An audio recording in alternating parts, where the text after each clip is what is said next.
देखिए, ये जो सरकार की जो बिहेवियर रहा है, इनका अप्रोच रहा है, ये बिल्कुल ही क्लूलेस हैं। कोविड के कंट्रोल इनसे निकल चुका है। इनके पास इंसानियत नाम की चीज़ बाकी नहीं रही है।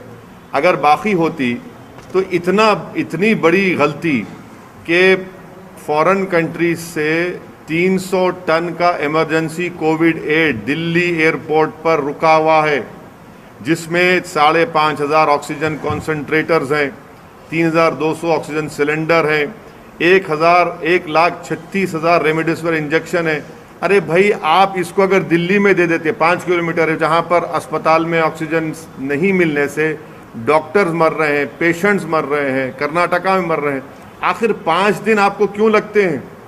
आपको पहले से ही मालूम होना चाहिए था, आपको पहले से प्लान बनाना चाहिए था कि रेस्पेक्टिव स्टेट गवर्नमेंट्स को फौरन डिस्ट्रीब्यूट करते, डिसबर्स करते, मगर नहीं।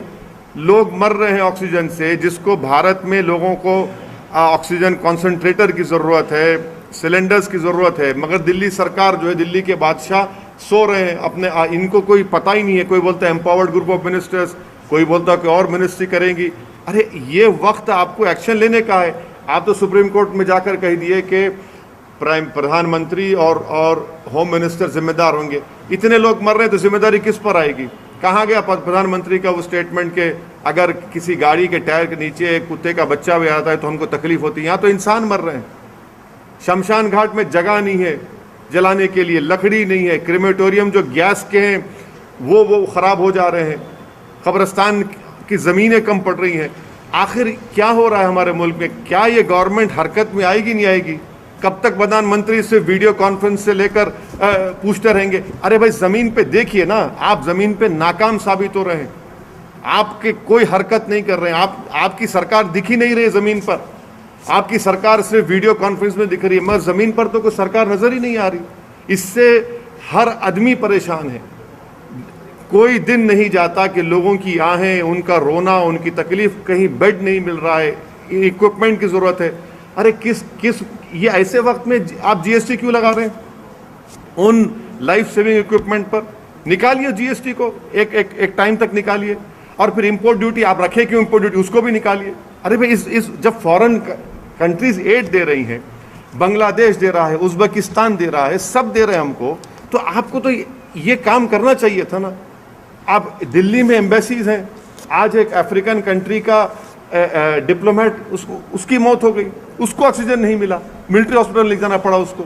तो ये देखकर ऐसा लग रहा है कि सरकार बिल्कुल ही इनविजिबल हो चुकी है, कहीं पर नजर नहीं आ रही। रेलवे मंत्रालय का दावा है कि वो कई सारे ऑक्सीजन एक्सप्रेस भी चला रहे हैं। रेलवे मंत्रालय को सिर्फ इतना कहना चाहिए कि दिल्ली को कितने ऑक्सीजन की जरूरत थी, आपने कितना दिया पूरे देश में? आप दिल्ली को आप नहीं दे सक रहे और आप बाजा बजा रहे अपना। ये तो कैपिटल है ना देश का, वहीं पर आपकी झूठ तो वहीं साबित हो रही है। पॉलिटिकल सवाल सर, बंगाल में काफी पोस्ट पोल वॉयलेंस हो रहे हैं, उसको आप कैसे देखते हैं?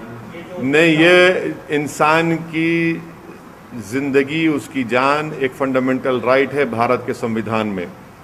जो कोई सरकार, चाहे केंद्र सरकार हो, कोई भी स्टेट गवर्नमेंट हो, उनकी पहली जिम्मेदारी ये होनी चाहिए कि वो इंसान की जान को बचाएं।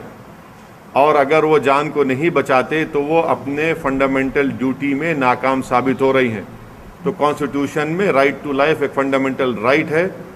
जहाँ कहीं भी जिस देश के जिस किसी कोने में अगर कोई सरकार किसी भारत के नागरिक की या किसी भी इंसान की जान को बचाने में नाकाम है तो हम उसको कंडेम करते हैं।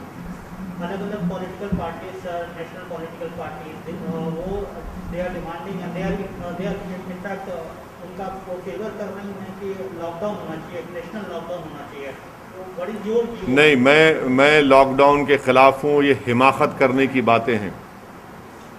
लॉकडाउन से ये होगा कि या तो गरीब भूख से मर जाएगा या कोविड से मर जाएगा। आपको कंट्रोल करना है। कर्फ्यू आप लगा रहे हैं, बहुत अच्छा है, कर्फ्यू चल रहा है, मगर कंप्लीट लॉकडाउन से फिर क्या होगा? उस गरीब के घर में खाना कौन लाएगा? और आप ये तो एक बहुत बड़ी हिमाकत होगी मेरे बारे में, इस बारे में। और मेरी राय, मैं शुरू से लॉकडाउन के ख़िलाफ़ रहा हूँ और आज भी लॉकडाउन के मैं ख़िलाफ़ हूँ।